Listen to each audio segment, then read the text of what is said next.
এদিকে জনদুর্ভোগের কথা মাথায় রেখে প্রতিষ্ঠাবার্ষিকী উপলক্ষে ঢাকার বিএনপির আগামীকালের র্যালি বাতিল করা হয়েছে। এর পরিবর্তে মজা পুকুর, খাল, নালা পরিষ্কার কর্মসূচি পালন করবে ঢাকা মহানগর উত্তর দক্ষিণ। এমনটি জানিয়েছেন বিএনপির সিনিয়র যুগ্ম মহাসচিব রুহুল কবির রিজভী।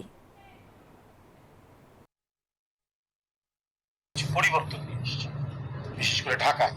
আপনারা জানেন যে আগামীকাল আমাদের র্যালি ছিল, সেই র্যালির কর্মসূচিটি আমরা বাতিল করে উত্তর এবং দক্ষিণ বিএনপি আগামীকাল তারা তাদের এলাকায় যে সমস্ত খাল নর্দমা রয়েছে সেটা পরিষ্কার পরিচ্ছন্ন করার অভিযানে তারা নামবে। আমরা এটা দিয়েছি কারণ যে একটা র্যালির মধ্যে দিয়ে র্যালিটা হয়, মোটামুটি গোটা শহর স্তব্ধ হয়ে যায়, এতে মানুষের প্রচন্ড দুর্ভোগ